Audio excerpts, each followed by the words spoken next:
ሰላም ክቡራት ተኸታተልቲ ሊሎ ቲቪ ከመይ ፀኒሕኩም ናይሎም መዓልቲ ዕለት 14 ወርሒ 6 2025 ዕለታዊ መደብና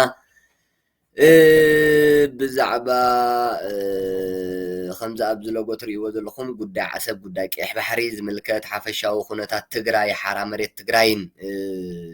ክህልወና እዩ ቅድሚኡ ከዓ ብዛዕባ እቲ ናይ ግዚያዊ እዚ ናይ እንታይ ዝበሃል ናይ ግንባር ህዝባዊ ማዕበል ብርጌድና ሓመዱ ንዑ ዝምልከት ከዓ ናይ ኣዲስ ኣበባ ንዑ ዝምልከት ከዓ ንእሽተይ ሕፅር ዝበለ መደብ ክህልወና እዩ ማለት እዩ ስለዚ ክቡራት ተኸታተልቲ ሊሎ ቲቪ ብሓንሳብ ክንፀንሕ ተስፋ ይገብር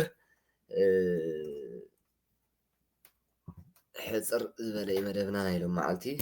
ኣይ ቲንክ ከምቲ ናይ ቀደም ነዊሕ ሰዓታት ኣይክኸውንን እዩ بحساب كنت أنح تسفى قبر أوكي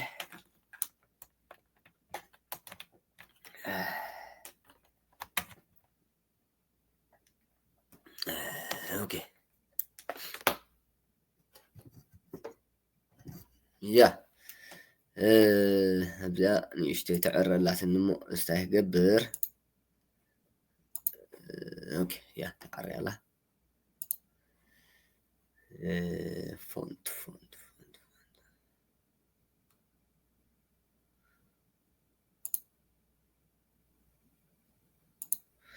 اوكي شكرا يبلو خنقصل حجي اتناي اديس ابا استفعل بزحات سبات تيوم بزحات قبل كلخو كابت تاخاخيفهم زخرين بلوم ገለገለ ብግርህናን በሎም ብዙሓት ተኣኻኺቦም እንታይ ይብሉለው በቃ እዚ ግንባር ህዝባዊ ማዕበል ብርጌድና ሓመዱ ዝበሃል ተጨዊ እዩ ዘሎ እቲ ናይ ኣዲስ ኣበባ ከዓ ፈሪስ እዩ ስለዚ እዚ ዝተጨወየ ብስርዓት በቃ ንሕና ግንባር ቀደም ኮይና ግንባር ቅድሚት ኮይና ክንቃወሞ ክንክእል ኣለና እዚኦም ዓሰብ ክሸጡ እዮም ምስ ኣብ ስምምዕ ፈጢሮም እዮም ቀይሕ ባሕሪ የድፍርዎ ኣለዉ እዚታት እዩ እቲ ናቶም ብጀካ እዚአን ወላ ሓንቲ የለን ሕጂ ምስ ኣቢ ከም ዝተሰማዕና ከም ዝፈረምና ጭብጢ የብሎም ዝወለደ እዚ ምስ ኣብ ከም ዝፈረመ ምስ ብልፅግና ተሰማሚዑ ዓሰብ ክሸይጥ ከም ዝወደአን ከም ዝወገነን ጭብጢ የብሎም ካበይ ዳምፅሞ በቃ ስቁኢልካ ንእግረ መንገድኻ በቃ ስቁኢልካ ኣነ ዘየለኹላ በቃ ከምዚ ናይ ህወሓትን ዳርጋ ከምዚ ናይ ህወሓት እዩ ኣነ ዘይመርሓ ትግራይ ዳንዴራ ይብቆላ ኢላ ህወሓት ኣነ ዘየለኹላ ኣነ ብቅድሚት ኮይነ ዘይመርሓላ ከዓ ፅንዶ ይኹን ግንባር ህዝባዊ ማዕበል ብርጌድና ሓመዱ ኣዲስ ኣበባ ብትን ይበል እዮም ዝብሉና ዘሎ ኣይብተንን ንስኹም ከይትመርሑና ንስኹም ከይትሕወሱና ንስኹም ምሳና ከይትጓዓዙ ዝበለኩም ሰብ ኣሎ ከምኡ ዝበለኩም ሰብ ኣሎ መን ኢልኩም ምፁ እንደርኢና ምርሑና ኣነ ናተይ ተቐንዲ በቃ ንፅርቲ ቁዋም ዘላትኒ እዞም ሕጂ ንግንባር ህዝባዊ ማዕበል ብርጌድና ሓመዱ ኣዲስ ኣበባ ንምፍራሱ ዝተፈላለየ ፀለመ ዝተፈላለየ ወንጀል ዝተፈላለየ ካልእ ዘካይድሉ ዘለዉ ሰባት ምስ ብምልኦም ይፋለጥ ብጀካ ሓሰና ምስ ኩሎም ይፋለጥ ምስ ሓሰና ጥራይ ዘይፋለጥን ዘይራኸብን ዝኾነ እስታይ ርክብ ዘይብለይን ምስ ኩሎም ተማኡ እስታይ ዝገብሩ ዘለዉ ግን ዳርጋ ምስ 95 ካብ ሚእቲ ምስ ኩሎም ይፋለጥ ስለዚ ኩሎም መብዛሕትኦም ተቃለስቲ እዮም 95 ካብ ሚእቲ ምስኦም ይፋለጥ እየ ካብቶም 95 ዝፋለጦም ከዓ ተቃለስቲ እዮም እንታይ ኮይኖም ኣብዚኣ ቅድሚ ኢሳያስ ተሰሪዖም ነዚ ግንባር ህዝባዊ ማዕበል ብርጌድና ሓመዱ ከፍርስዎን ኣብ ደውታ ክእትውዎን ይጓዓዙ ኣለዉ ግን ንዓይ ዘይተመለሰ ሕቶይ ኣይርዳእንን እቲ ምክንያት ትማሊ ምሳይ ዝነበሩ ተቃለስቲ እዮም ትማሊ ንዓይ ብውልቂ ዝሕግዙ ዝነበሩ ሰባት እዮም ኣብ ዝተፈላለየ ኣጋጣሚ ዝተፈላለየ ሓገዝ ዝገበሩ እዮም ኣብ ልዕለይ ብዝኾነ መንገድታት ነቲ ቃልሲ ኣብ ዝጥዕመና ኮይና ብዙሕ ኣበርክቶ ዘበርከትና ኢና ምስኦም ኮይና ኣብዚ ክሰለፉ ግን أدنو كرداني كالن كمي بقى اندعي ولا حدا كمزي إلى خقول سيكله تنا تحساس بالعلم من زلو شعبيان هو حاتم كوينهم زدقمون زلو يا لأبنت كدعيت اللاميو يبلو لو نزي جنبار هزباو معمل برجيدنا حمدو أديس آبا شعبيا خا كدعيو إلى مجلسو صياب بصحف بوت هدراون تزخون يقتل ولا مسموت كاون يفرد قال ملن دابلت ستيب باي ستيب استاجيرات تلاش شفتها شعبيا مس هو واحد كوينه بزعبا مح كدعاتن طلمتن እዚኦም ከዓ ንሳኦም ሒዞም ዘሎ ስለዚ ኣበይ እቲ ፍልልይ ክርዳእኒ ክእልን ካብ ምንታይ እዮም ኣምፂኦሞ ካበይ መፂኡ ወላ ሓደ ኣነ እንድዒ ኣደኖ ክርድኦ ኣይክእልን እየ ንምንታይ እዩ እንተቃላሳይ ምቅላስ ማለት ካበይ ዝመፀ ባህሪ እዩ እዞም ሰባት እዚኦም ኣነ ከም ዝብለኩም ዘለኹ ይፈልጦም እየ ስለዚ ምስቲ ዝፈልጦም ምዃነይ ከዓ ፅባሕ ንግሆ ኣብ ዝኾነ ቦታ ኮይኖም كمزي جزياو كمزي جنبار هزباو معبل برجينا حمدو أديس آبا كومو زخونة جنبار مسريتهم كومو زخونة حيل مسريتهم نحنا نهزبن هاجرن إيرتراخنا دحنا أنت زبلوني أنا يدقفهم أنا مسومي سامع نو نزي جنبار هزباو معبل برجينا حمدو أديس آبا خنا فرسينا خبلنا خلوجن توم نايت مالم سايز نوبور ديمه أب ترترأتي ولا أنا معلي كرداني كاله كابي مزي بزي مقراط ما بيوتيوب زوعلو زحدرو بقى اتا حساب كان ساعه كدعات يومي تطليميو تجوي برجيدنا حمود اديس ابا جلوبال نحنا انا منغستي اب عنقص كندزي اب عنقص كندزي اب عنقص كندزي منز مسرت منز ندف عنقصي من يندفو جلوبال منيم جلوبال كابي مصيم كاب جرمن توكيلهم كفرنسا توكيلهم كإنجليز كندا توكيلهم كابي أمتيم تقولوا بالسي عالماوي لكم مش عنقرر تقول لهم كابي أمتي قلنا إحنا أين فلطان أنا فلطان داعي بعلماني يقولوا بال نايماني كمئم قلمله مانيو تاي ركبالو انت عين الدبلوماسي سرح تاع عين حسابه زقولوا بالسي أب إسرائيل زلو أكلهم زقولوا أب إسرائيل زلو بسرية زركبو أب استفعله كفالاتنا عالم زلو بسنكي أبال برجيدنا حمود بمخانم تراي استأسروا أب استفعله سلماو سلفي تساتيفهم ورقة قطهم استبالاشوه ورقة قطهم تبالاشي لو من أسيات بزعبا زيهم تتابقوا فلت أبي اللهم يلفلت حزب أكيبو انتاينا حق زوم يلفلت دو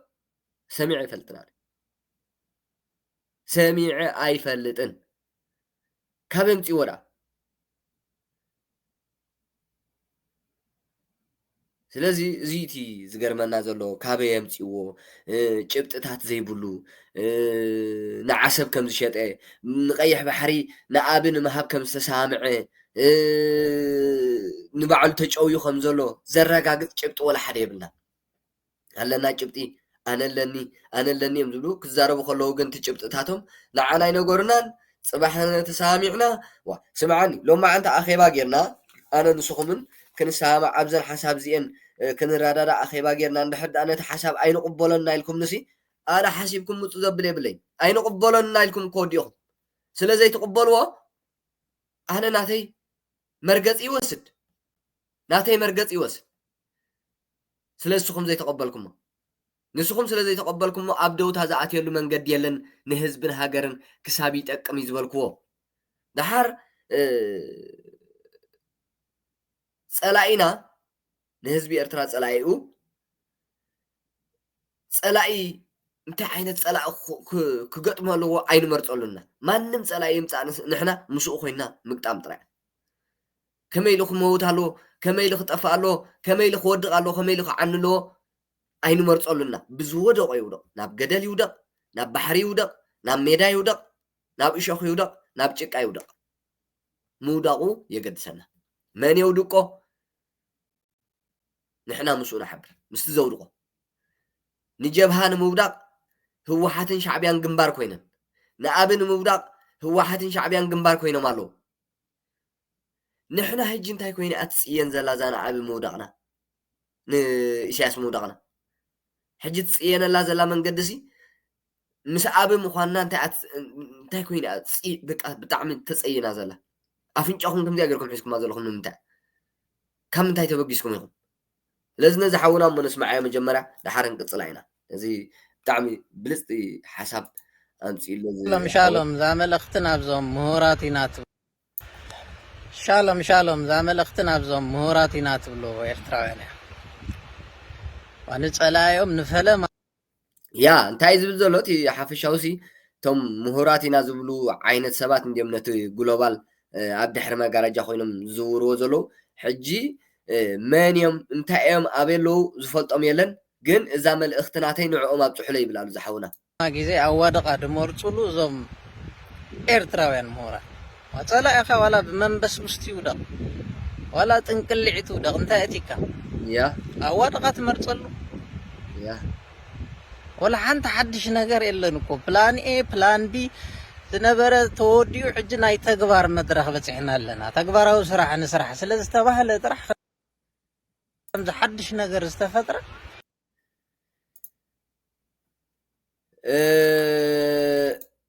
እንታይ ዝብል ዘሎ ዝሓውና በቃ ሕጂ ዝኾነ ነገር ዝተፈጥረ ነገር የለን በቃ ናብ ተግባር ኣቲና ኣለና ምስ ምባል ተታሒዚኣ እታ ዋጭዋጭን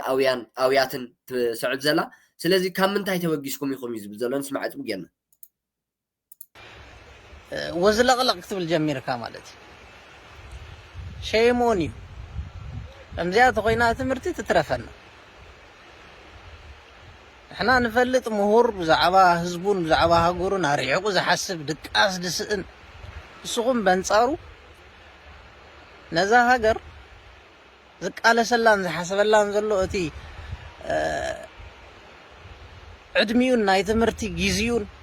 قمار زتباله زي تمهره ولد اسو يبق اسو غايد غورلو نت مهوري زبلاكا طعمي زحفر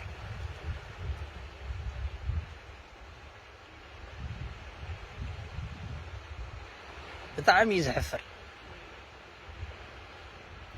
لولاونت ناي عدنا واقع دغاينو اتون اب حدغاينو اتون حجي سيف سلازغونه ديتي لولاونت ناي عدخنا هزبخ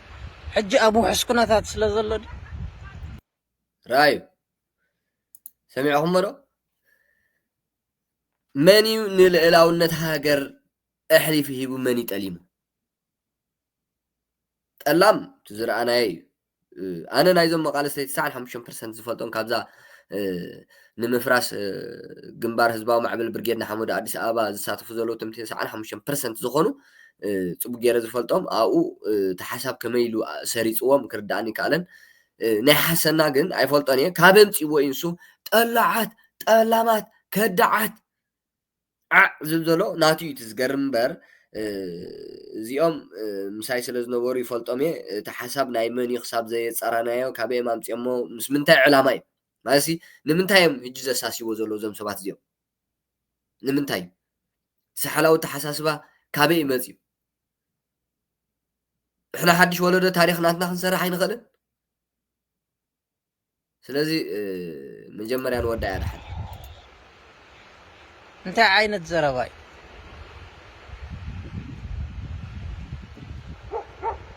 فلان سي تكبارا وسرح نسرح نزول زم حواتنا زي من يوكلنا هيبوهم من مريصوم انت يوكلنا دل يم مخابخا تاي دور بحل وي نزها هاجر كمرح مبال نبقى السخيدي نز حزبنا صاحوصي مبال سرا بحلو صلال زانه حزبنا هاجرن سلازلو بقى زم مهورات فقدو غدغاد سلازاتو تعاقمهم يمدغور زلو ስለዚህ ቅድግፎም ይዝግባካ ተፈከል ሕቶ ተለካ ሕርኽርኽ ዝብለካ ነገር እንተዳ ሃሊኻ ኣቲ ጉዳይ ኣብዚ ተረኺቡ ዘሎ ኦፖርቹኒቲ ኣቲኻ ነቲ ሕርኽርኽ ዝብለካ ምልማጭ እዩ ያ በቃ ትኽክል እዚያ ታ ትኽክለኛ እዚያ በቃ ከምታ አንተ በዝበልኩ ሓደ እንተቃለስቲ ምቅላስ ካበይ ይመጽ እዩ ካበይ ምጽኻ ካልኣይ ነገር ዘይበርሀ ሕቶታት ኣለካ ትጠራጠሮም ነገራት ኣለዉ ንምንታይ እዩ እዚ ተመስሪቱ ኢልካ ድቃስ ዝኸሉ ኻ ነገራት ኣለዉ ብጭብጥ ንሶም እዝን ብጽሑፍ መልክዕ ብኣካል መልክዕ ብሰለስት እዩ ብቴሌፎናት እውን ክኸውን ይኽእል ተን ሕቶታት ምቕራብ ጥራሕ ሽዑ ካብኡ ንስኻ ተተሰሚዕኻ ጽቡቕ ተዘይተሰሚዕኻ ንዓኻ ብዝመስለካ ቃልሲ ኢኻ ትኸይድ እዚ ሕጂ ዝግበር ዘሎሲ ሻዕብያ ከምኡ ኢላ ትቃለሶና ኣላ ንግንባር ህዝባዊ ማዕበል ብርጌድና ሓመዱ መንዳ ይቃለሶ ኣሎ እዞም ትማል ምሳና ዝነበሩ 95% ኣነ ይፈልጦም እዮም ሳይ ነይሮም መቃለስቲ እዮም ዝብለኩም ዘለኹ ንሶም እዮም ዝቃለስዎ ዘለዉ ንህዝባዊ ማዕበል ንግንባር ህዝባዊ ማዕበል ብርጌድ ናሓመዱ ኣዲስ ኣበባ ንዑ ምጽፋፍ ትሞኽሮ ምሁር ኢኻ ምሽ ትብል ዘለኻ ፈላጢ ኢኻ ትብል ዘለኻ ትሞኽሮ ከምዚኣ ግበሩ ከይትጋገዩ ከምዚኣ ተኢሎምኩም ከምዚኣ በልዎም ሽዑ ኣይንሰምዓካን كده ينسمع كان بعلى غفلت انت دا ايلو مخا قوم يلو من يلكا مصانا اب غنخا خنكون مالتي تزي كوين ولا حنت خي صراحه ناس كل عمد استلف علو انتي مغبار دي زخون يروتي قال سب دياسبورا هذا درجه زمصح دي كون اندا حجي افتق نسرح له زغبانا غيزي اب حشوي تؤتون الله تايم بليس كونديشن مستساخه باي ذا واي تايم بليس كونديشن كل غزي አይገጣጠመልካን እሱም ዝገጣጠመልካ ግን ዓወትካ ግድኒ ማለት ሕጂ አታ ታይም ፕሌስ ኮንዲሽን ነዝደ ላይ ፍትሕ ዝተገጣጠመትሉ ሕጂ በዚ አጋጢሙ ደሎ ኦፖርቹኒቲ እንተዳ ተቅልድን ተጻወትን ኮንካ ስኻ ምሁር አይኮንካ ናይ ምሁር ስራሕ አይኮነንስ شق زبلك زخورك حكا حتى زخونك نجر انت دا هليو احواتك تمكر ابتي تبصحي زلو درجه بصحي اتيخا نجرات تمحيش امبر نقولو بزيرو يترابحون واتبحرين عخا طرح زملكتك الصومون كو بحرومي زعبا بحرومن حزبهم لقلاونتهم احاسبيهم انتاي نغبر يهين مهين تبهال مصوم برنعهم كم زي ملكوتهم نعا خاطر خمس ملكتك كم بعل حسنا مالتي حسنا بطعم حسنا برات بحرنا إرترا فنقل بزتبهل تاشميو سرحيتي حراوز سخاقن حتى معلت فنقل ابيعلكا يتفلت ناي حوحات مسارحي ناي اقدفي خوين زل السبس نقح اي حبار بناي حوحت برتا وقالسي عسرت حدا لكاتي تجيب ناس اوز حج قول لك هذا لا يفتح قول لك من سيك تقور حل فلت زلكا نجر حوحاتنا هقدا فقطو سياز غدا مسارحي ناي هقدا في خوين زل السبس نقو حلو عندي استدخموا له قالسي አንጻሩ ንቃለሲና قبل كل እንታይ ማለት ምዃኑ ፍለጡ ዛ ሐሳዊ ሳተላይቱ ከም ዘይናት ካሪኻ ዳውን ትገብራት ከላለክ ነይበሉ አዕጹሉ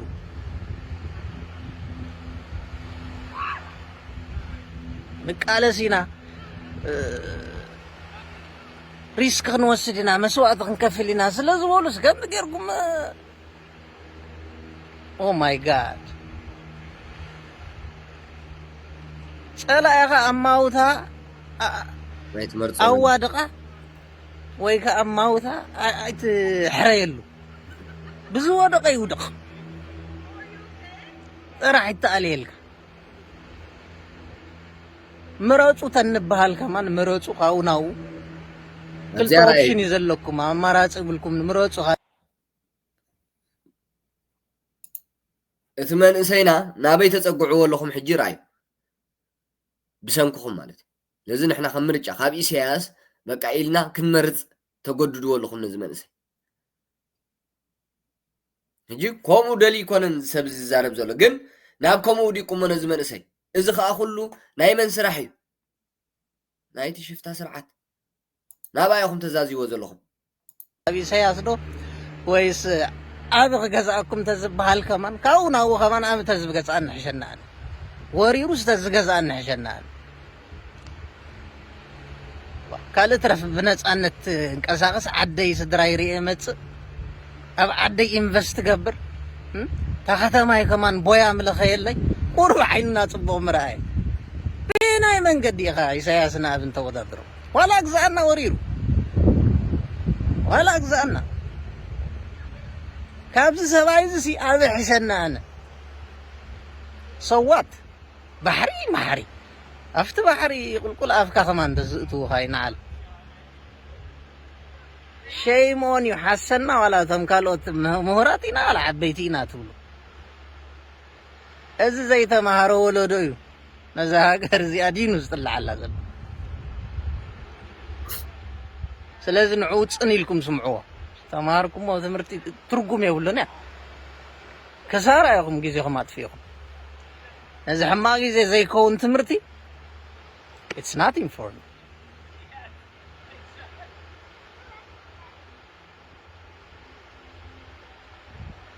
ኣጆኹም ሪስክ ወሲድኩም ዝቃልሲ መፈፀምቱ ክትብፅሑ ትፅዕሩ ዘለኹም ኣሕዋትና እንግዲህ thank you so much ኣብ ጎንኹም ኣለና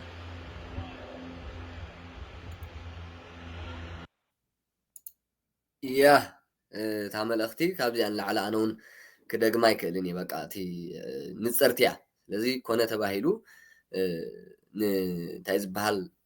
ንምህራም ንቃልስን ተቃለስትን ንምህራምን ንምጉዳእን ዝግበር ዘሎ እምበር ትክክለኛ እንታይ ዝበሃል ኮይኑ ኣይኮነን ክነስተውዕለሉ ይግባእ ተቃለስቲ ከዓ ኣይከሓዱ ኣይጠለሙ ካብ ህዝቢ ተኸዊሎም ዝፈረምዎ ስምምዓት የለን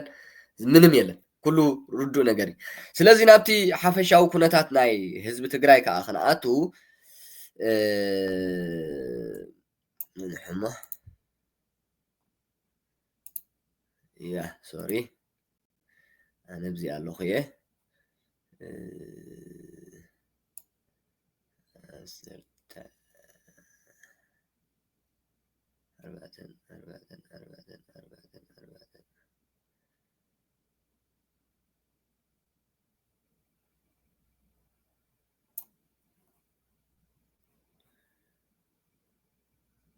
ኦኬ እዚያ ቁጥለልኩም ይልሐን ያው ማንኛውም እንደሚያውቀው አሁን በሁሉም መመዘኛ በኢኮኖሚም ብታይ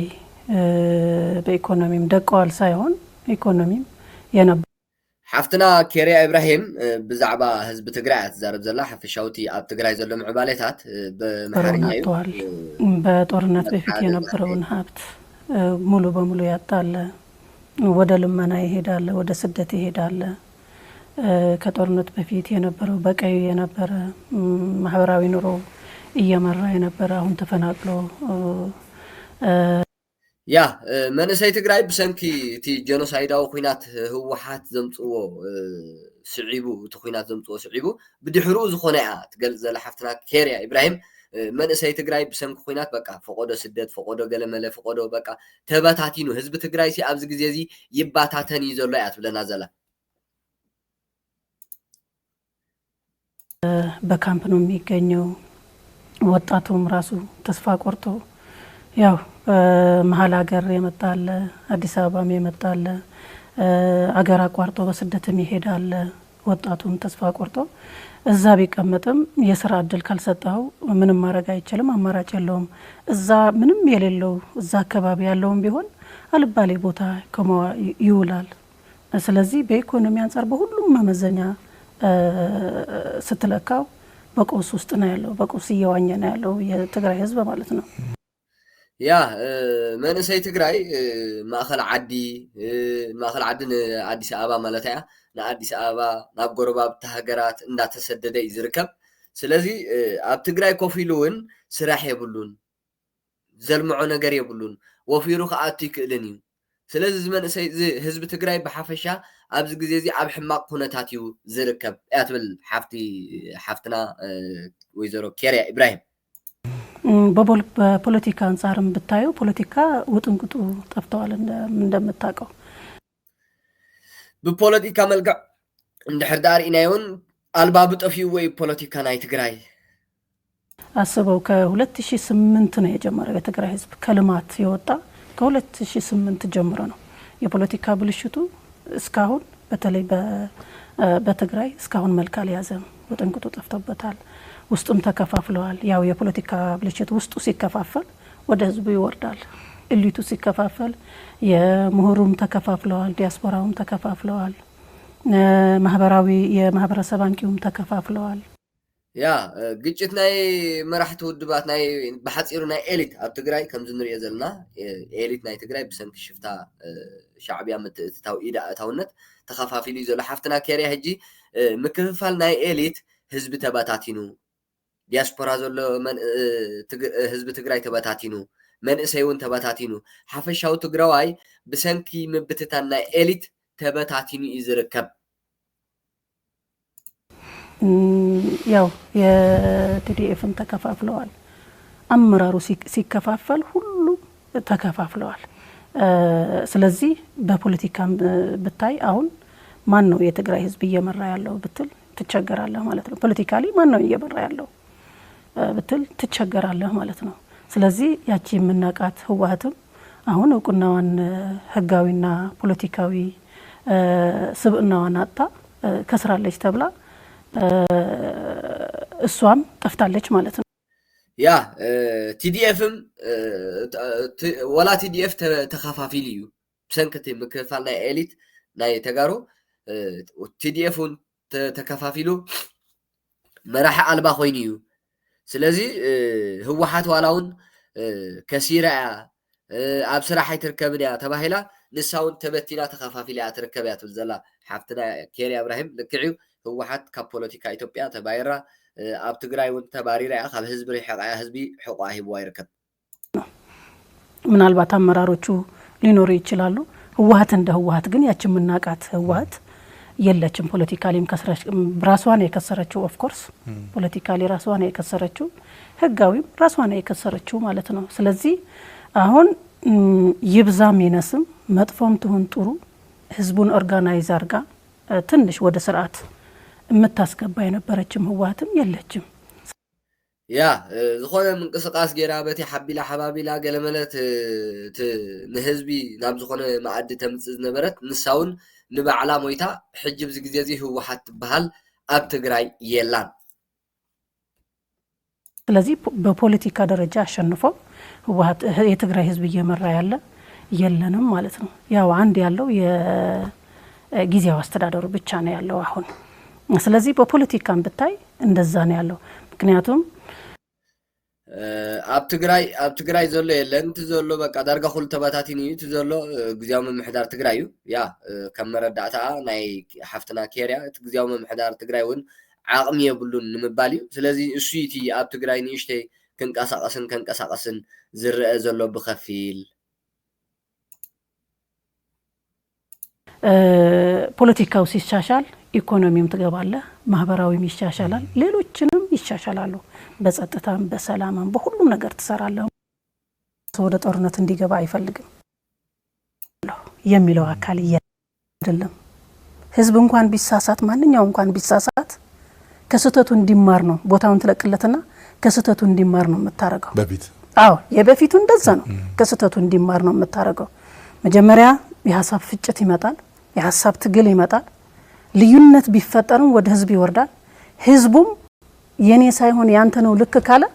እኔ የተሳሳትኩ እንኳን ቢመስለኝ ምንድነው ማረጋው የህዝቡን ነው መቀበለው ተቀብዬ ነው የሚሄደው አገር እየመራን አይደለንም እኮ አገር አባይ ትግራይ ታላቅ ትግራይ ለመመስረት ነው ወይም ደግሞ ታላቅ ኤርትራ ለመመስረት ነው ወይም ከሁለቱም ኤርትራና ትግራይ አንድ ለማድረግ ነው ስለዚህ ካሁን በኋላ ከዚች ከሃዲ ሀገር መገላገል አለብን እንደዚህ ያሉ በይፋ ይናገራሉ ሰው ይናገራሉ ይናገራሉ ቅስቀሳ ትግርኛ ስለሆነ ነው እንጂ በግልጽ ይናገራሉ ነሱ ሳይሆን የነሱን አፍ ሆኖ የሚናገሩ ያ ታይባል ትክክል እኮ ሐቃው እቲ ሓፈሻውቶም ካድረታቶምን ዕሹባት ጋዜጠኛታቶምን ልምዓት ጉጅለ ዝበሃልን ዘውሪው ያትገልጽ ዘላ ሓፍትና ኬርያ እብራሂም ያ ምንም አይተሳሐተት አሉ ስለዚህ በግልጽ ነው አሁን በግልጽ ነው እነሱ እንትንም ህወሓትና ሻዕቢያ ፊት ለፊት ጠረጴዛ ግን በፍጹም አይገናኙም አይታዩ ያኔ አለቀ ማለት ነው ያኔ አለቀ ቢገናኙም አይታዩ አዎ ቢገናኙም በስውር ነው እንጂ ኦፊሻል አያረጉትም በስውርማ ያው ቆይተዋል እኮ በስውር ያ ሽፍታ ሻዕቢያን ህወሓትን ዝገብሮ ሲስተማት ያትገልጸላ በአካል ይራኸቡዮም ግን ይፋ ማለሲ ወግዓዊ ኮነን ብድብቅ ብሕዊኦም ዝራኸቡ ይራኸቡሎ እዮም ክራኸቡን ጸኒሖም እዮም ነዊሕ ኮይኑ እዩ ቆይተዋል ግን ምክንያቱም ምን መሰለ እንትና አቦይ ስብሃት እኮ ኢሳያስ ብጻይ ሲል ብጻይ ማለት ጓዴ ማለት ነው ብጻይ ብሎ ሲጠራ እኮ እሱ ራሱ እኮ ትርጉም አለው ብጻይ እንዴት ብሎ ባለፈው ነው አምና ነው ብቻ ብዙ አርጎ እኔ ብጻይ ሲል በቃ ደነገጥኩ ያ የምላስ ወለምታ አይደለም ይሄው ምላስ ወለምታ ምልክት ነው እያሳየ ያለው ማለት ነው ከዛ ጊዜ ጀምሮ እየተጀማመረ ሄደ አሁን ደግሞ ከፍ አለ ማለት ነው አሁን በስነ ስርዓት ከፍ አለ ስለዚህ ይሄ የትግራይ ህዝብ ፍላጎት ነው እንዲያው ምናልባት መረጃውን ካለ ጊዜያዊ አስተዳደሩ ሲፈርስና ወታደራዊ ኃይሉን ሲቆጣጠረው ቀጥታ የትግራይ ህዝብ ደንግጦ ያለውን ወደ መሐል ሀገር ነው የመጣው ብዙ ሰው ወደዛ ያቺ ደግሞ ጥምረት ወይም ደግሞ ጽምዶ ስትባልም ደንግጦ ነው የትግራይ ህዝብ ደንግጦ ነው የወጣው ስለዚህ ቲዲኤፍም ተከፋፍሎ አለ ሁለቱን እንትን እንዲሉ ማለት ነው ሁለቱን እንዲጫረሱ ነው ሌላ ምንም አይደለም እኮ ስለዚህ የህዝብ ፍላጎት ሌላ ቲዲኤፍ ተከፋፊሉ ትብል ዘላ ሓፍትና ከሪያ ህጅት ኣብ ትሕቶኦም ኮይኑ ደው ኢሉ ዘሎ ተገዲዱን ኣብ ሓራ መሬት ትግራይ ዘሎ ንምባል ያ ካልእ ከይመስለኩም ኣብ ሓራ መሬት ትግራይ ዘሎ እቲ ኣብ ቲዲኤፍ ዝነበረን ሰራዊት ሓራ መሬት ትግራይን እቲ ኣብ ትሕቶኦም ዘሎን ያ ሳይት ገብር ዘላ ነው የሚፈልገው ሌላ ነው የሚሰራው ደግሞ ሌላ ነው አይገናኝም ጠቅላላ ደግነትም አልነበረም ሐሳብ ያመጣ ካለ አዲስ ሐሳብ ለየት ያለ አሁን ያው ባንዳ ምናምን የሚባልኩ የተለየ ሐሳብ ስለያዘ ነው ስለዚህ ተጠያቂነትና ግልጽነት የሚያሰፍን አሰራር አለ ግን ከመጠቀም አንፃር ግን ገና ልክ እንደባለፈው ማለት ነው ባለፈው እንደዛ ብለን አልጠቀመንም ምናልባት ከአመራሮቹ ተጣልተን ሊሆን ምንድነው የሚፈልገው እውነት ህዝብ ፌደራል መንግስት የትግራይ ህዝብ ይታደገዋል ወይ አሁን ከሚመጣው ጦርነት ትግራይ መሬት ስለዚህ እንኳን ይሄንን ሐሳብ አንስተህ ይቅርና ህዝብ የራሱ የመረጠው ለኔ የማይስማማኝ ስለመረጠ ብለው ያወረዱት አይደለም በወታደራዊ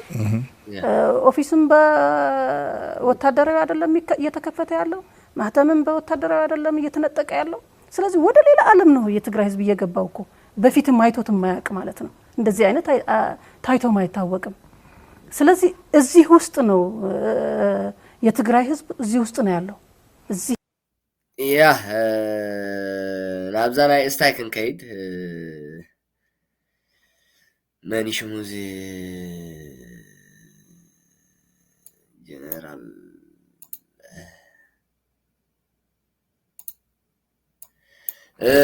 ሕጂ መንግስቲ ኢትዮጵያ በጀነራሉ ገይሩ ሓደ መግለጺ ሂቡሎ ማለሲ ርዱእ ዝኾነ ነገር አቀሚጥሎ ታይሉ ንሕና ምስ ሻዕቢያ በቃ ብዙሕ ከይድና ኢና ተጠቀምቲ ባሕሪ ክንከውን ብዙሕ ከይድና ኢና ግን ሻዕቢያ ክፈቅደልና ይካለን ኢትዮጵያ ከዓ 110 ሚልዮን ልዕሊ ዝኸውን ህዝቢ ሒዛ ኣብ ጽምዋ ትነብረሉ ኩነታት ክቅጽል ኣይንደልን ሓይሊ ባሕሪ ሃኒጽና ኣለና ይዝብል ዘሎ ጀነራል ብርሃኑ ጁላ ፊልድ ማርሻል ብርሃኑ ጁላ ንስማዕ ጥያቄ ይጠይቃል በህገ መንግስት የተቀመጠውን የሰራዊት ማቋቋሚያ አዋጅ አንብብ በሉት እሱ የጠበቃትን አገር ለቀህ ሂድ አይባል ሲፈልግ አይሲስ ይሆናል ቆይ ከሚኒስትሩ ጋር አብረን እንስራ ብለናል ያ ምሻዕቢያ ባህር ለሁላችን ይሁን ብለናል በጣም ባልተለመደ መንገድ የኤርትራና የኢትዮጵያን ግንኙነት ለመፍታት መንግስታችን ረጅም ርቀት ሄደዋል። በሐንሳብ ንስራሕ ኢልና በሐንሳብ ባሕርን ጠቃሚ ኢልና በሐንሳብ ኩል ነገር ኢልና መንግስትና ትርክብ ንምምሕያሽ ብዙሕ ጽዒር እዩ ይዝብል ዘሎ ብርሃኑ ጁላ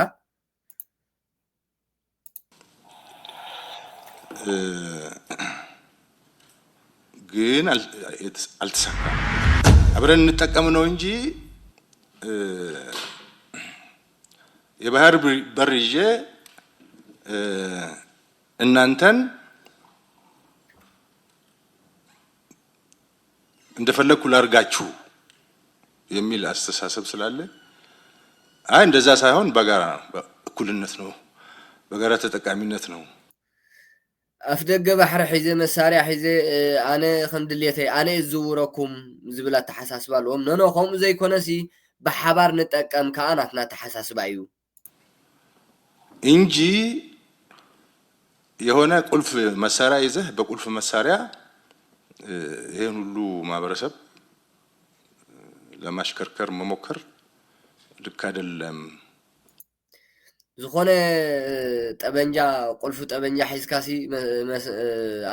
ኣጽዋር ሒዝካስ ንህዝቢ ምርባሽ ዘይኮነሲ ተሓሳብ ትክክል ንሱ ኣይኮነን የሚል ነገር ሲመጣ አሁን ኩርፋ ያመጣዋል። ከምዚ ዓይነት ሓሳብ ክንቅርበሎም ከለና ነኖ በትንሱኹም ተሓስቦ ብጥይት ብጠበንጃ ገለመለ ከም ድልየትኩም ባሕሪ ሒዝኩም ከተንበርክኹና ወይ ከዓ ድላይኩም ድላይኩም ትገብሩ ዘይኮነሲ ንሕና ብሓባር ተጠቀምቲ ንኹን ዝብል ሓሳብ ምስ ኣምፃና ምኹራፍ መፅኡ ብሸነኽ ኤርትራ መወራጨት አለ።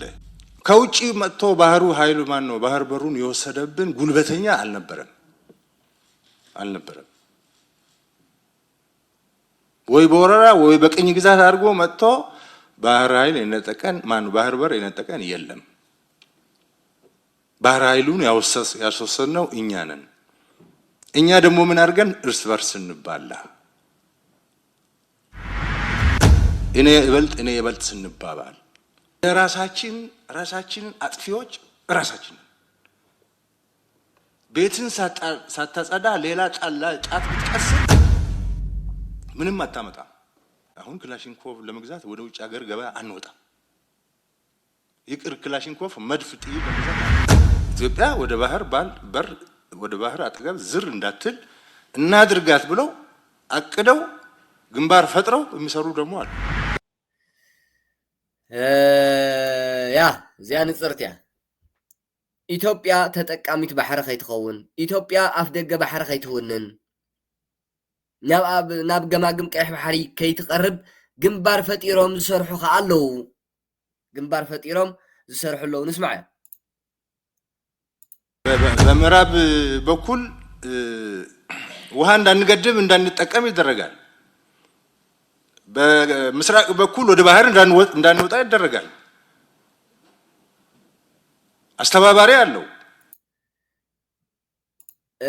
ብምዕራብ ብሸነኽ ምዕራብ ዲጋ ከይንሰርሕ እዚ ማሲ ማይ ከይን ዲጋ ኣባይ ከምዚ ናይ ኣባይ ግድብ ትባዕሉ ንሱ ዲጋ ከይንሰርሕ ማይ ከይንዕቅብ ይስራሕ ይግበር። ብምብራቕ ሸነኽ ቀይሕ ባሕሪ ከይንጥቀም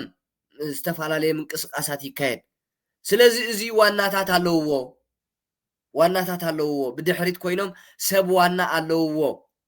በዓል ቤት ኣለዎ እዩ ዝብል ዘሎ ለኣኽቲ ገበርቲ ሓደግቲ ኣለዉ ብድሕሪት ኮይኖም ከምኡ ዝገብሩ ነቲ ብምዕራብ ማይ ከይንግድብ ብቀይሕ ባሕሪ ተጠቀምቲ ብምብራቕ ኣብ ቀይሕ ባሕሪ ተጠቀምቲ ከይንኸውን ዝልእኹ ኣካላት ብድሕሪት ኣለዉ ይብለና ኣሎ ጀነራል ፊልድ ማርሻል ብርሃኑ ጁላ። ለመተባበር ደግሞ በጣም ዝግጁ ሆነው አሉ። ኢትዮጵያ ምን እንዳደረገች እኔ አያገባኝም። እዚህ ማብራሪያ መስጠት ምናልባት አንዳንድ የደህንነትና የኦፕሬሽን ጉዳዮች ሲሆን ከሚኒስትሩ ጋር ስፔሲፊክ ሴክተሩ የሚመለከተው አካል መጥቶ ነው ማብራሪያ የሚሰጠው። አሁን ግን ሚኒስትሯ ራሷ ነገሩ ትንሽ ጠንከር ያለ ነው የተነሳው ጥያቄ እና እንደገና ደግሞ ኮምፕሬሄንሲቭ ነው ሁሉ አቀፍ ስለሆነ የተቋም መሪ ያስፈልጋል ተብዬ ታዝዤ ነው የመጣሁት።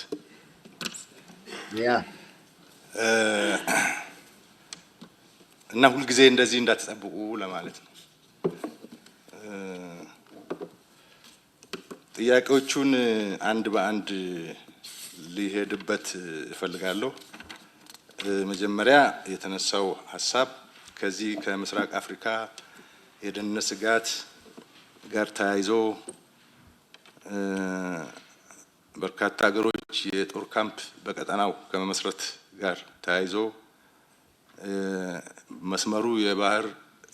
ንግድ የመርከቦች መተላለፊያ ከመሆን ጋር ተያይዞ እዛ አካባቢ ካለው ጸጥታና የአሸባሪነት ሁኔታ ጋር ተያይዞ የተነሳና ከዚህ አንፃር በኢትዮጵያ በመከላከያ ደረጃ ከባህር ኃይል ጋር ተያይዞ ከቀጠና ሀገሮች ጋር ከመስራት ጋር ተያይዞ ምን እየተሰራ ነው የሚል ጥያቄ ነው። ትክክለኛ ጥያቄ ነው። ለዚያኩም ልሳኻሉ የባህር ደህንነት ስጋት ችግር አለ፣ ምንም ጥርጣሬ የለውም። ናይ ባሕሪ ናይ ንሓለዋ ቀይሕ ባሕሪ ዝምልከት ማለት እቲ ቀይሕ ባሕሪ ኣብ ሓደጋ ምዃኑ ድሕንነት ቀይሕ ባሕሪ ዝምልከት ብጣዕሚ ሓደጋ ኣሎ እዩ ዝብል ዘሎ።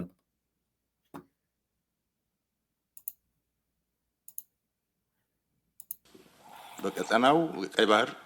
ኢንዲያን ኦሽን በሚባለው ቀጠና የደህንነት ስጋት አደጋ ያንዣብባል፣ በተደጋጋሚ ያንዣብባል። እኛ ደግሞ በቀጠናው ነው ያለነው። እኛ ደግሞ በዚህ ባህር ነው የምንጠቀመው። መውጫ መግቢያችን እሱ ነው እና የቀጠናው አደጋ ላይ ከወደቀ በቀጥታ የኢትዮጵያን ጥቅሞች በከፍተኛ ደረጃ የሚጎዳ ነው። ሕጂ ኣብዚ ቀይሕ ባሕሪ ሓደጋ ኣሎ፣ ሓደጋ የንፃላሉሎ እዩ። ስለዚ ኢትዮጵያውያን ከዓ መውፂኢናን መእተዊናን ኢትዮጵያውያን ከም ኢትዮጵያውያን ቀይሕ ባሕሪ እዩ። ስለዚ ኣብዚ ቀይሕ ባሕሪ ዝፍጠር ነገር ኩሉ ነገር ዝፍጠር ንዓና ይፀልወና እዩ። ተፀለውቲ ኢና፣ ተጎዳእቲ ኢና።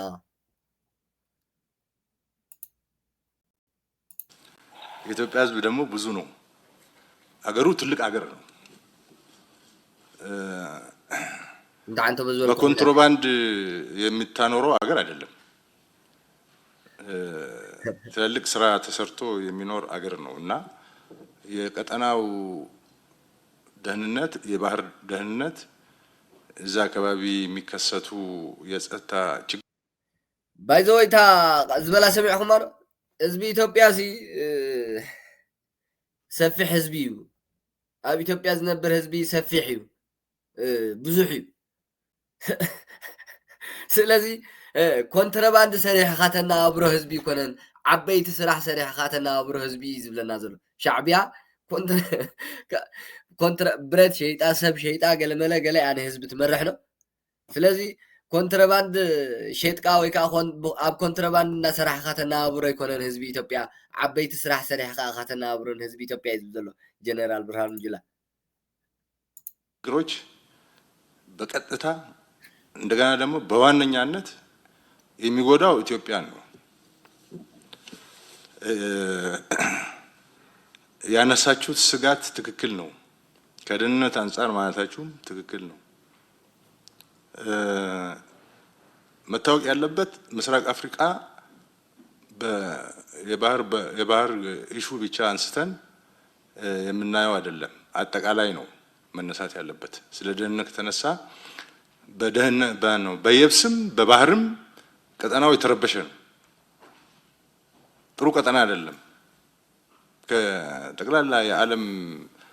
ማፕ አንፃር ስናየው ጥሩ ቀጠና አይደለም። የባህር ደህንነት ስጋቱም ከየብስ ስጋቱ ጋር ከየብስ ችግር ጋር ይያዛል። የየብስ ችግሩ ወደ ባህር ይወጣል፣ ይወርዳል፣ ይገባል።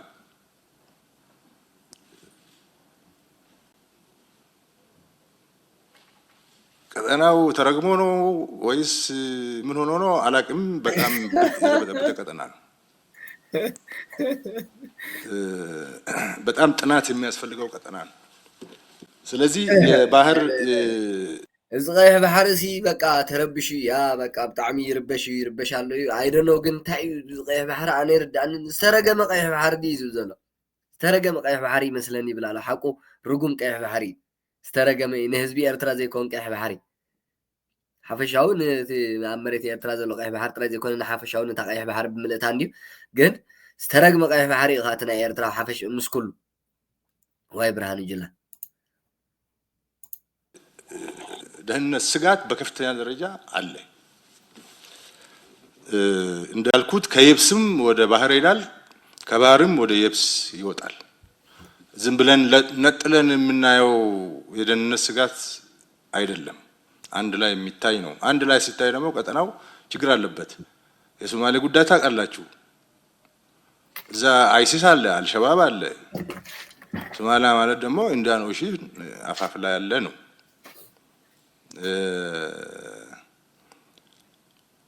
ይህ ችግር አለ። ከማዶም ችግር አለ፣ ከባህሩ ማዶም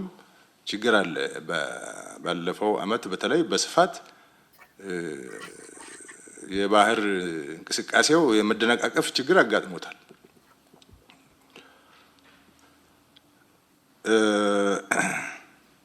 እሱ ብቻ ሳይሆን በቀጠናው በጥባጭ ገዢዎችም አሉ የሚበጠብጡ ሁልጊዜ ሕጅራ እዩ እቲ ናይ ቀይሕ ባሕሪ ሽግር ከም ዘለዎ ኮይኑ ዝተረገመ ቀይሕ ባሕሪ ኮይኑ ኣብ ዘለዎ ኮይኑ ነቲ ቀይሕ ባሕሪ ንምብፅባፅ ተፈጥሩ መራሕቲ ከዓ ኣለዉ በቃ ንዕኡ ጥራይ ንምብፅባፅ ተፈጥሩ መራሕቲ ኣለዉ ይብል ኣሎ። እዚኣ ንውልቀ መላኺ ኢሳያስ ኣፈወርቂ ንሽፍታ ሻዕብያ እያ ነቲ በቃ ብሓፂሩ ኮፍ ኣቢልዋ ኣሎ ንሽፍታ ሻዕብያ ቀይሕ ባሕሪ ንምብፅባፅ ኣብዚ ከባቢና መራሕቲ ኮይኖም ዝተፈጥሩ ኣለዉ እዩ ዝብለና ዘሎ። ጦር የሚሰብቁ ልማትና ኢንቴግሬሽን የማያውቁ ሙያ የሚመስላቸው ግጭት የሆነላቸው መሪዎችም አሉ። በቃ ብጀካ ኣብ ኩናት ኣብ ሰላም ክነብሩ ዘይክእሉ መራሕቲ በቃ እቲ ምብፅባፅ ናይ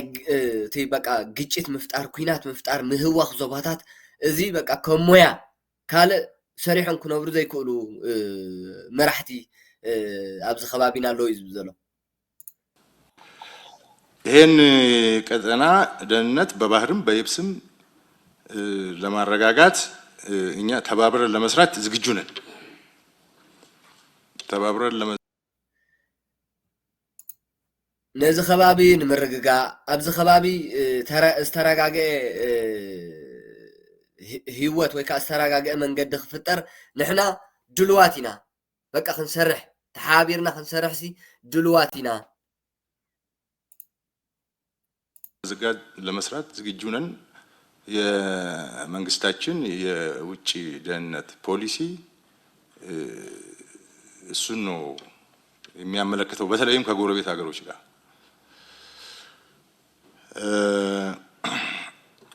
በተፈጥሮም እኛ አስተባባሪዎች ነው መሆን ያለብን። ትልቅ ሀገር፣ ብዙ ህዝብ፣ ጥንታዊ መንግስት ያለበት ሀገር ስለሆነ መተባበር ማስተባበር ነው እንጂ ሌላ ፍላጎት የለንም እና የትብብር በጣም ቅድሚያ የምንሰጠው ነገር ነው። ከዚህ ተነስተን በተደጋጋሚ ለመተባበር ብዙዎችን ጋብዘናል። ኤርትራ ሳይቀር ጋብዘናል። አብረን እንስራ ብለናል። ያ ኣብዚ ከባቢ ሰላም ድሕንነትን ቀይሕ ባሕርን ንምሕላው ኣብዚ ከባቢ ብሓባር ክንሰርሕ ተጠቀምቲ ኩልና ተጠቀምቲ ክንከውን ብዙሕ ምስ ብዙሓት ተዘራሪብና ኢና ንብዙሓት እውን ፀዊዕና ዓዲምና ኢና ኣብቲ ጉዳይ ክንሰርሕ ኢና ንመንግስቲ ንስርዓ ንሽፍታ ሻዕብያ እውን ፀዊዕና ኢና ማለት ንመንግስቲ ኤርትራ ዝብሎ ዘሎ መንግስቲ ይኮነና ኣና መንግስቲ ኣነ በዚያ ስታይ ዝገብራ ግን ተሓፈሻዊ ንመንግስቲ ኤርትራ ክብል ከሎ ንሽፍታ ሻዕብያ ማለት እዩ ንሽፍታ ሻዕብያ ከም ዝፀውዕዎ ከም ዘዘራርብዎ ይገልጸልና ኣሎ ጀነራል ፊልድ ማርሻል ጀነራል ብርሃኑ ጁላ ባህር ለሁላችን ይሁን ብለናል። የ20 ዓመት ፍጥጫ ይቁም ብሎ መንግስታችን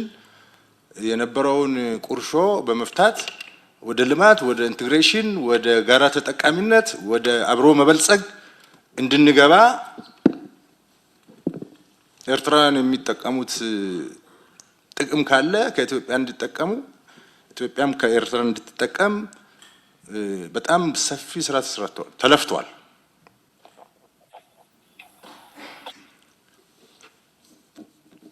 በጣም ባልተለመደ መንገድ የኤርትራና የኢትዮጵያን ግንኙነት ለመፍታት መንግስታችን ረጅም ርቀት ሄደዋል።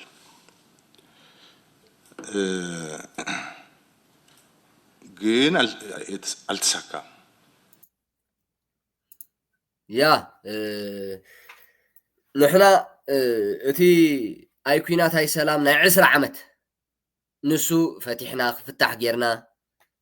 ልምዓት ክመጽእ ጌርና ጽልኢ ክጠፍእ ጌርና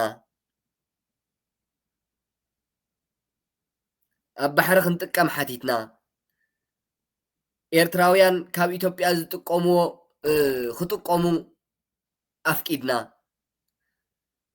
ክጥቀሙ እንተደልዮምን ሓቲትና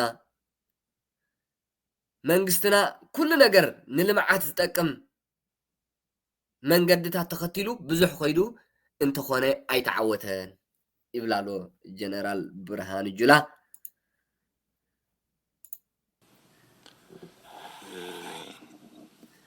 አብረን እንጠቀም ነው እንጂ የባህር በር ይዤ እናንተን እንደፈለኩ ላርጋችሁ የሚል አስተሳሰብ ስላለ አይ እንደዛ ሳይሆን በጋራ እኩልነት ነው።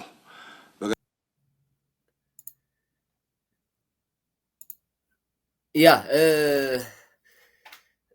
መሳርያ እዚ ታይ ዝበሃል ኣፅዋር ሒዘ ቀይሕ ባሕሪ ሒዘ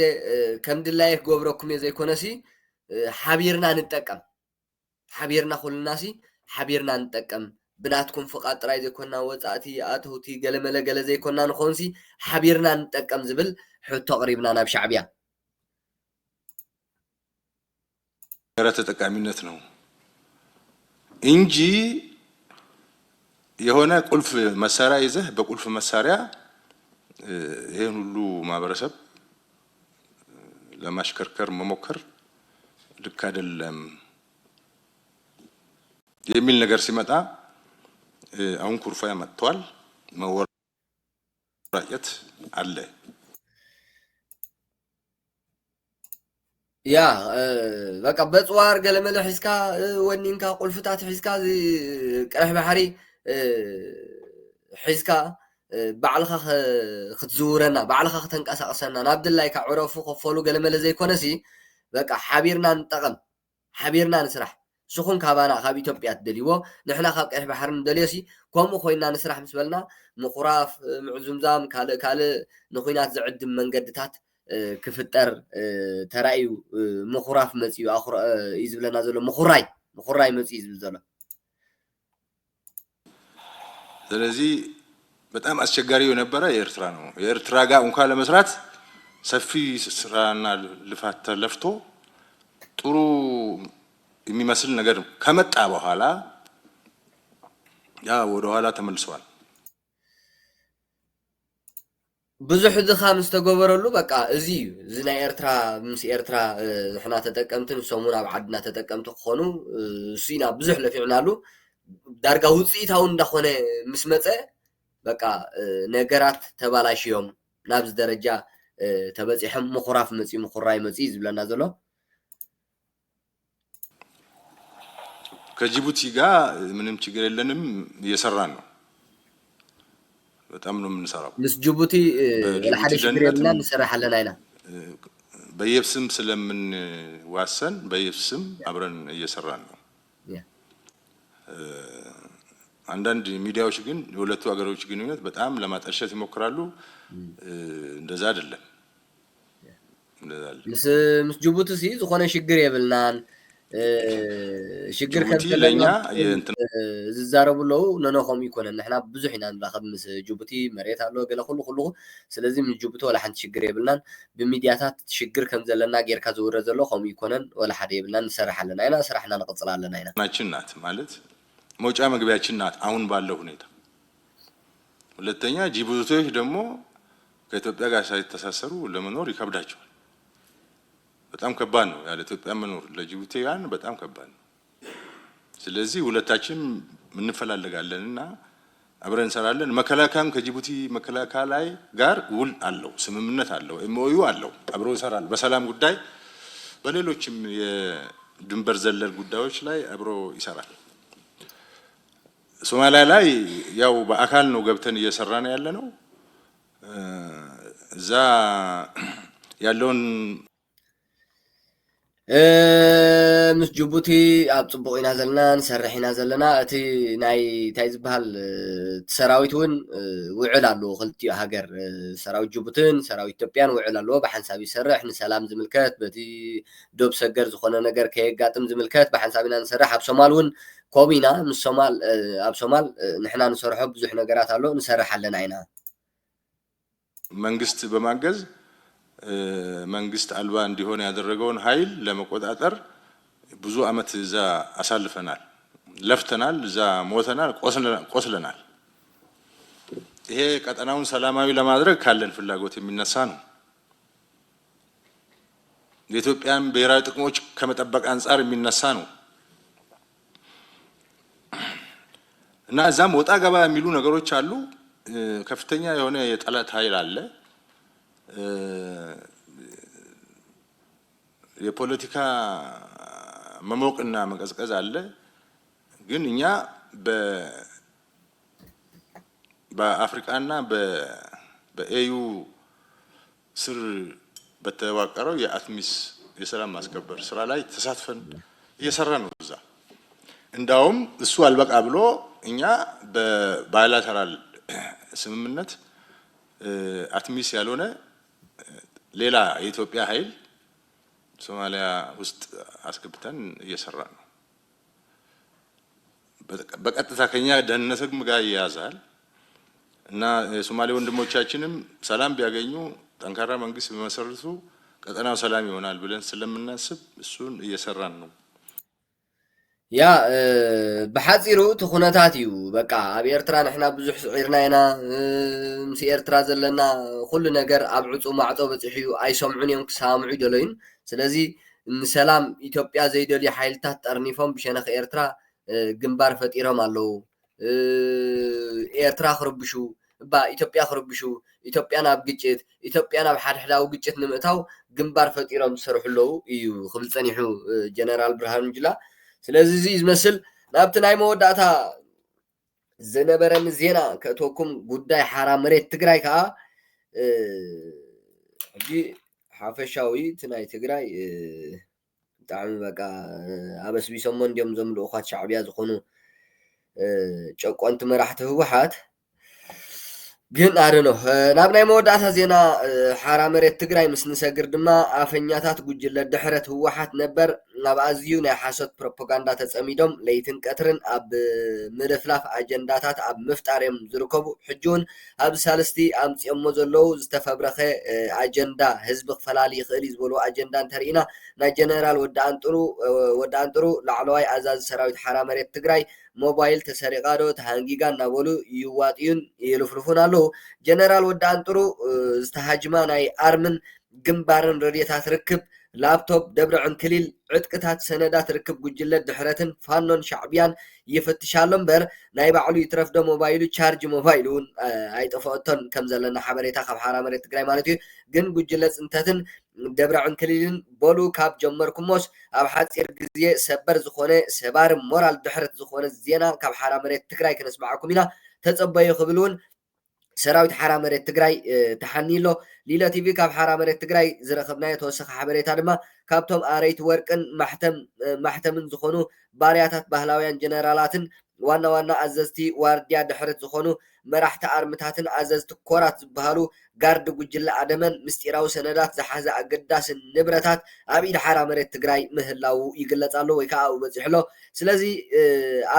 ኣብዚ ግዜ እዚ ሓራ መሬት ትግራይ ካብቲ ሽፍታ ሻዕብያን ህወሓትን ዝሓስብዎ ንላዕሊ ሙሉእ ዓቕምን ስልያዊ ማሕበርን ኣጠንኪሩ ይሰርሕ ምህላው ወይ ከዓ ዓበይቲ ዓወታቱ ይሓፍስ ምህላው ርዱእ ሓቂ ኮይኑሎ ብኻልእ ንጀነራል ወዳኣን ጥሩስ ዘገምተኛ ይብሉን ኣለዉ ከም በዓል ኣክቲቪስት ተውላይ ስታሊን እቲ ሓደ ካኣቲ ሃይለ ደደብ ድኹም ትብሎ ደደቢት ንሶም ከም እንዳበሉ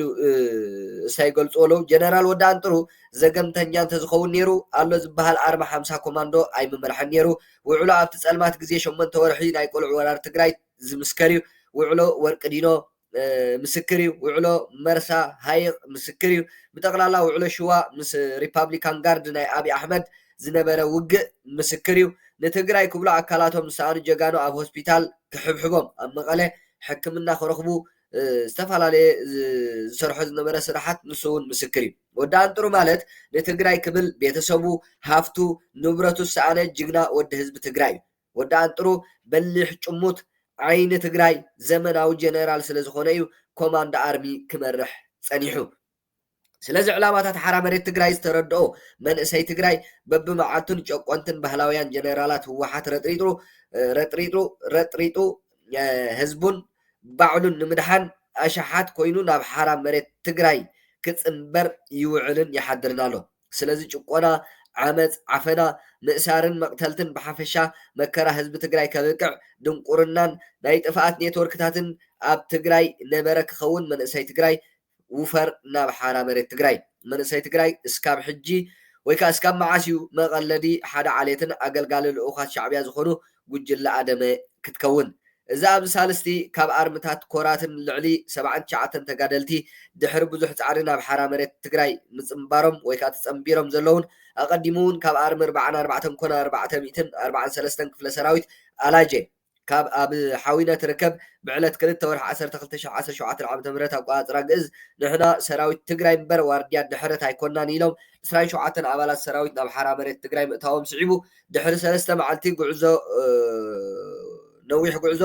ኬላታት ብምጥሓስ ካብ ኣርማ 11 ካብ ኣርማ 13 ልዕሊ 12 ተጋደልቲ ናብ ሓራ መሬት ትግራይ ምሕዋሶምን ከምኡውን ካብ ኣርሚ 33 ካብ ኣርሚ 22 ካብ ኣርሚ 11 ልዕሊ 14 ተጋደልቲ ናብ ህዝባዊ ሰራዊት ሓራ መሬት ትግራይ ምእታዎም ኣብ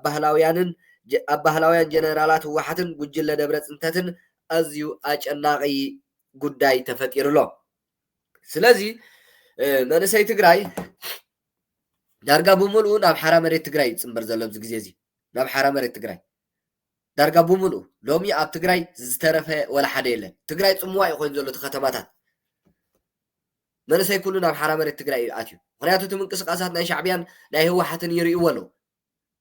ክልቲኦም ግንባር ፈጢሮም ጽምዶ ፈጢሮም ናበይ ይጓዓዙ ከም ዘለዉ ይርእይዎ ኣለዉ ስለዚ ሰራዊት እዚ መንእሰይ ትግራይ ናብ ሓራ መሬት ትግራይ እቲ ኣብ ትሕቲኦም ዘሎ ዝነበረን ትዲኤፍ ነበር ናብ ሓራ መሬት ትግራይ ሎሚ ኣደኖ ንምግላጹ እውን ስታይ ይገብር ማለት ስለዚ ዓብ ነገር እዩ በቃ ዓቢ ዳርጋ ዓቢ ስታይ ኮይኑ ዘሎ ማለት እዩ ስለዚ እዚታት እዩ ዝተረፍካ መንእሰይ ነብስኻ ድሕን ሃንደበት ምስ ወልዕዎ ኩናት እዞም ጽምዶ ንብሎም ዘለና ንስልጣኖም ክብሉ ሃንደበት ምስ ወልዕዎ ኩናት መንገድታት ምስ ተዓጽወ መንገድታት ናይ ማናሃርያ ኩናት ምስ ኮነ ሽዑ ዋይ ትርጉም የብሉን ነብስኻ ድሕን ሕጂ ውፃእ ኣብ ትሕቲኦም ብዝተፈላለየ መንገዲ ምውሳን ሲንካ ደው ኢልካ ዘለኻን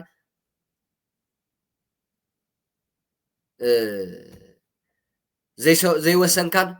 ወስን ውፃእ ናብ ሓራ መሬት ትግራይ ነብስኻ ድሕን ነብስኻ ቅድሚ ኩሉ ነብሲ ድሕኑ ሻዕብያን ህወሓትን ድሕሪ ወሊዖሞ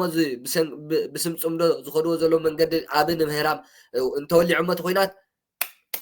ኣብ ገዛኹም ኮፍ ክትብሉ ይኽእሉ ሽዑ ኸማን ከጸብቆሎም እንዳቆጥቆጡ ናብ ኩናት ከእትውኹም ስለዚ ነብስኹም ኣድሕኑ መናእሰይ ትግራይ ካልእ እንታይ ላፕቶፕ ናይ ደብረ ጽንተት ናብ ሓራ መሬት ትግራይ ምእታው ናይ ካልኦት እውን እቶም በዓልቲ ኣብርሃም ተኸስተ ዝበሃሉ ገለመለ ዘለዎ ዶኩሜንታት ዝሓዘ ናብ ሓራ መሬት ትግራይ ምእታው ስዒቡ ዝተኣስሩ ጋርድታት ኣለዉ ብምኽንያት ምጥፋእ ላፕቶፕ ደብረ ጽዮን ተኣሲሮም ቀንዮም ብትእዛዝ ቤት ፍርዲ ብዋሕስ ምስ ተፈትሑ ብዕጡቋት ተጨውዮም ዝተወስዱ ዓጀብቲ ደብረ ጽዮን ሕጂ ኣብ ላጪ ናይ ሰራዊት ካምፕ ከም ዘለዉ ተረጋጊጹሎ ጽባሕ ናበይ ወሲዶም እንታይ ይገብርዎም ዝተፈልጠ ነገር የለን ኣቐድማ ኣቢሎም ድማ عجبت دبرتين أب على شديش دور عصر تغلتش عصر شو عتن تقادلاي زناب وحويسو حقوس حويسو مس مطفى لابتوب دبرت انتت استتحازق وصراني روميو زناب حويسو شديش تتقادلتي أبتعلت ناب عد حق بيت فردي دحر قطري ساعة شمن تقريبا بيت فردي كفلا كتما عد حق دما نشديش يوم حد حدهم بعصر تشح بر وحس أتحزم نخوص وسينيرو أب ካብ ዝተፈላለዩ ከተማታትን ወረዳታትን ዝመጹ ስድራ ተጋደልቲ እቲ ንዋሕስ ተበየነ ክፍሊት ከፊሎም ኩሉ ሕጋዊ መስርሕ ተኸቲሎም ዝፍረም ኣፈራሪሞም ናብ ፖሊስ ክፍለ ከተማ ዓዲ ሓቂ እቲ ናይ መልቀቂ ቤት ፍርዲ ዝወሰነ ውሳነ ሒዞም ምስ ከዱ ፖሊስ እቲ ትእዛዝ ናይ ቤት ፍርዲ ተቐቢሉ ኣይፈትሕን ኢሉ ውሳነ ቤት ፍርዲ ነፂግዎ ቀኒሎ ስድራ ተጋደልቲ ድማ ኣብቲ ዕለት ጀሚሮም ክሳብ ሕጂ ክንጋላትዑን ኣብ ከቢድ ሻቁሎትን ይርከቡ ትግራይ እዚኣ بقى بعد دبرت انتت دلايم قبروا دك حفتم دك حوم دك قلملهم عليتهم جنرالات تግራይ ናይ دبر ባህላውያን جنرالات ናይ ጉጅለ ኣደም دلايم قبروا ኣኾይና ዘላ ትግራይ ነምስ ካልሕን መንእሰይ ትግራይ እዚኣ ከዚኣ ርኢኹም ኣኹም ንመንጀሪኖ ሰሚዕኹም ኣኹም ጉዳይ ስደተኛታት ገለመለ ገለገለ ኣይቱ ውድብና ክነድሕና ኢላትኩም ስለዚ እዚ ዝመስል እዞም ባህላውያን جنرالاتን ጨቆንቲ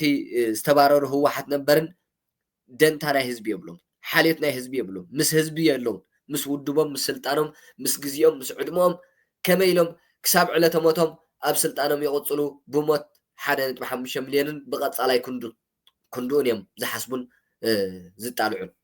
ስለዚ እዚ መስል ናይ ሎም ማዓንቲ መደብና ክቡራት ተኸታተልቲ ሊሎ ቲቪ ብሓንሳብ ስለ ፀናሕና ካብ ልቢነ ዘመስግን ኣብ ናይ ድሓር መደብና ክሳብ ንራኸብ ሰላም